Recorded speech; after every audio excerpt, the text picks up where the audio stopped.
So here we have one of the students contacting me about an article I wrote on Medium, which is now back online. And they, claimed it was harassment. It wasn't. It was just me talking about my story.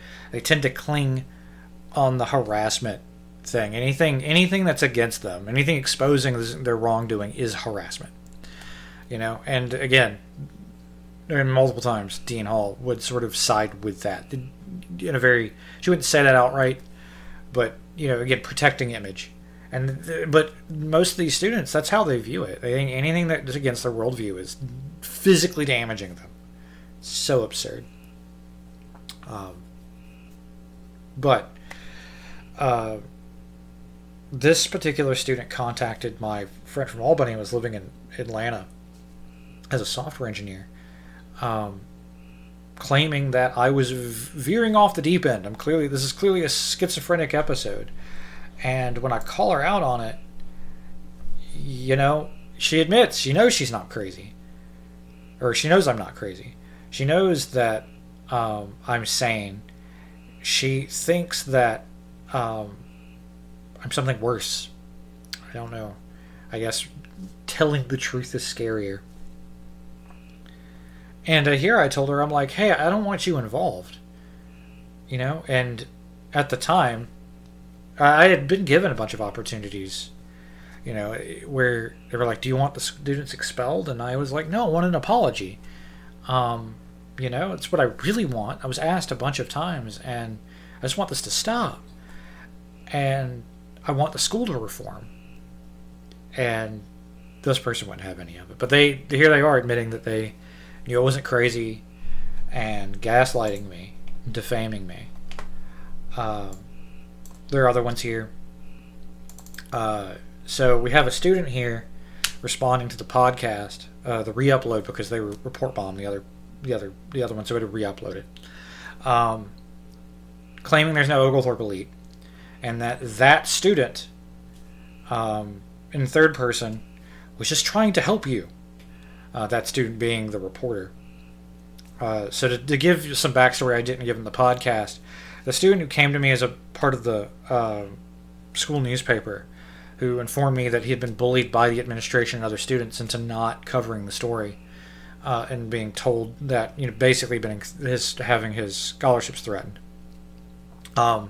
He later completely turned on me. Part of it was he was getting stuff from the school. Part of it was the social circles were really big into hating me. So that was part of it too. That comes up a lot. In classroom discussions in which my situation would come up, and it would come up and I wouldn't bring it up, other people would. One of the constant defenses was, well, this gets me friends, and having more people on your side means you're right. And we would be studying like Plato. And I'm like, oh my God, do you guys understand how wrong that is? And the wonderful professor would allow me to have a mouthpiece right there because it both proved the point of Plato, Aristotle, Socrates, and also, helped me out in a minute. A lot of them were sympathetic to my situation. And they would shirk away. They really did. It was very much groupthink is a large part of the problem. But this student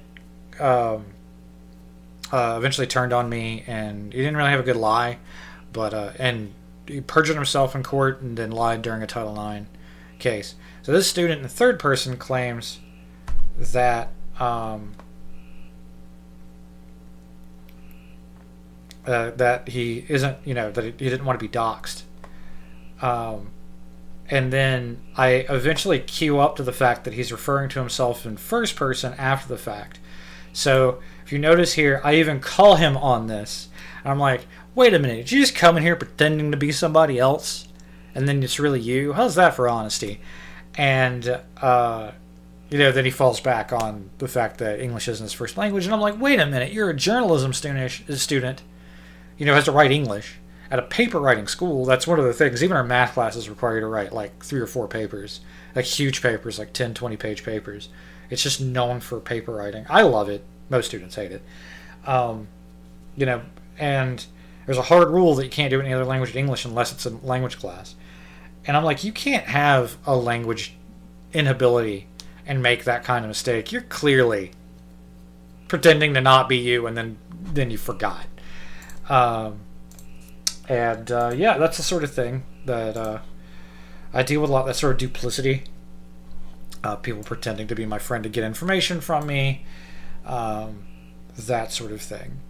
And there's other things too. Other students have talked about similar situations. Here on a Reddit post about the podcast, another student who was from Oglethorpe talked about, her friend was sexually assaulted at a frat party. It's a more traditional story. She went to the Title IX, and then she was harassed for being a witness, and no one did anything about it. And that sort of harassment happened to her as well. At the end there, someone's like, why do schools deal with this and not the police? This goes back to the topic of the podcast. It's weird legally. There's an old medieval law that, back with Oxford University, one of the oldest universities in the world, I think the oldest university in the world, where an old medieval law was stated that when you were a student, they would turn you over to the university for punishment, not the local lord wouldn't handle the issue.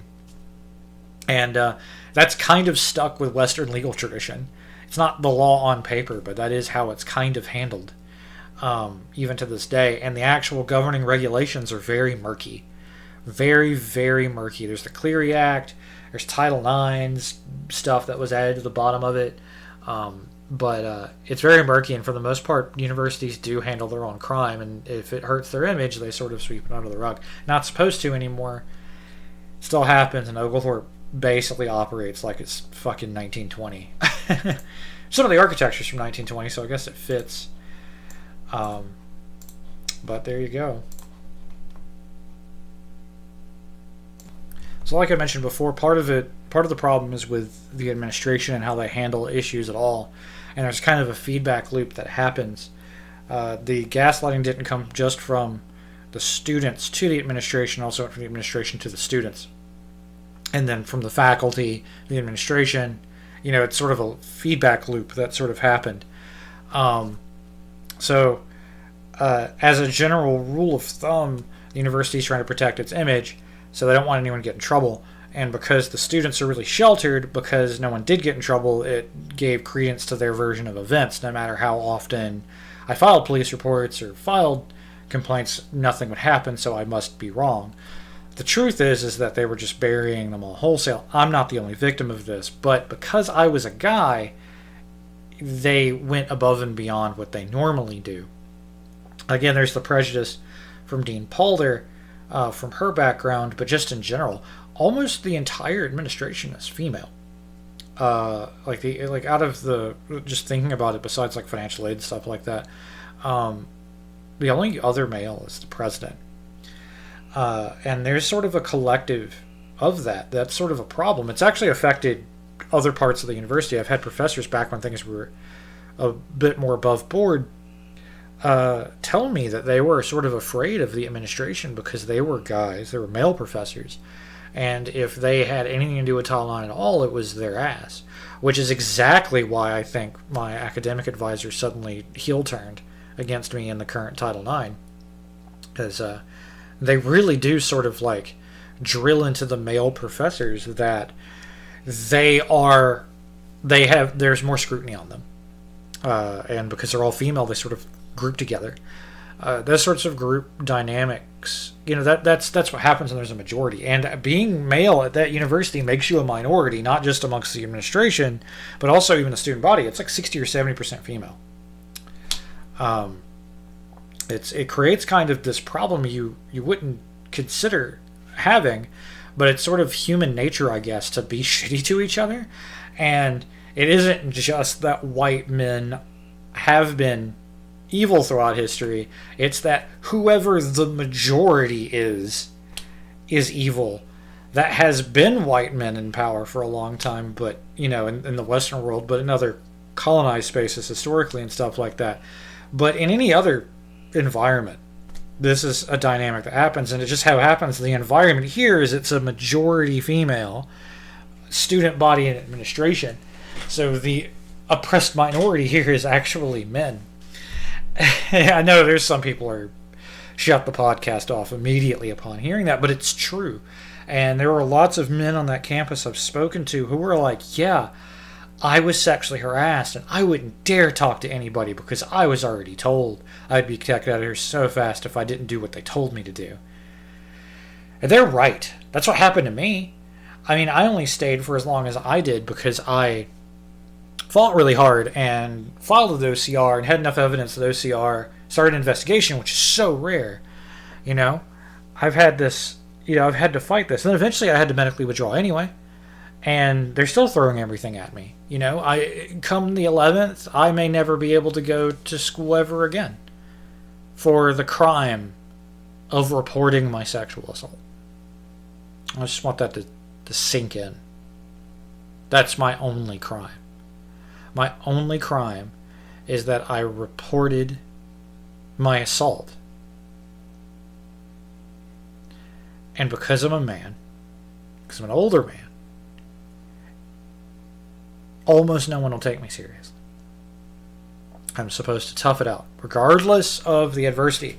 So if I'm on the street without food, I'm not supposed to have support. I'm supposed to just magically have the resources and the physical body and the power of will to pull myself up from the bootstraps and move on. And that's the other part of it too, is I was like, why don't you just leave? Like, this is what I wanted my entire life. Why should I have to leave that? Why should I have to give up my dreams? Why can't I be treated like a human being? Like an equal? Why can't I be listened to? And that prejudice is so pervasive. And the bigotry that goes with it, it's horrifying. It's horrifying that it comes from a university that prides itself on equal rights, on being liberal, on being inclusive. Because it's not. And these people are not enlightened. I mentioned Socrates and Plato and Aristotle earlier. It's kind of old school Oxford. The university requires everyone to go through the core program, and the core program is primarily a philosophy program that teaches traditional liberal arts values. Liberal arts in the academic sense. So a lot of people may not know this, but liberal arts is not liberal in the political term. It's liberal it's a translation from, I believe, the Greek. These were the philosophies and knowledge you needed to be a free person. Free man. My last name's Freeman, so it fits. That this wisdom allows you to make educated choices of freedom of thought, of how the world works and how to best organize the world. And those sort of, core philosophies are the classical Greeks, and, other ones are added on, like Augustus and Aquinas. Others. Oglethorpe's great because we add other things to a core program too. I read Toni Morrison. We talked a lot about how Western world isn't so great. I took a class and we read Dogen and meditated. And you have to do this. You have to do this to graduate regardless of what your major is. A lot of people are business majors, practical, having degree people. Science majors, you all have to do it. And for a school that is supposed to represent enlightenment, especially the enlightenment of Socrates, there is very little of the search of truth. And there is a lot of attempting to hide it. Because I wasn't kidding when I said a student murdered someone in a vehicular homicide. And it was buried by people attached to the school. That happened. I posted the AGC article in the podcast. But there was a child who almost drowned in the pool that they used to operate. And that was buried. An African-American kid was beaten up by a son of a previous Georgia governor, and they buried it and blamed it on him. And the school's attorneys claimed that because the student was black, he was gang affiliated, and clearly he started the fight. Even though he was just jumped by a student who was presenting signs of schizophrenia, and they protected the student, and then that student went on to go shoot a cop and is now doing like 25 to life in like Fulton County. Couldn't quite get him out of that one. But I mean, that's part of the tragedy of Oglethorpe, is that what the school represents at its core is broken. It's not a place of enlightenment. It's not a place Socrates would like to be. In essence, I'm facing the same trial that Socrates faced in the Apology. He was accused of corrupting the youth. And his apology is not an apology. His apology is an unrepentant fight for what the truth is, and an accusation to his accusers that he made them look bad because he sought real empirical truth regardless of class and regardless of ignorance. And he refused to abandon that to the end. And that's why Socrates should be remembered. You have to learn that your freshman year at Oglethorpe. And I faced the same thing. I'm accused of corrupting the youth. And my real crime is exposing the truth. And I think I'm going to leave you with that thought. And the hope that my actions may someday in the future fix Oglethorpe and make it the place that it should be. Thank you.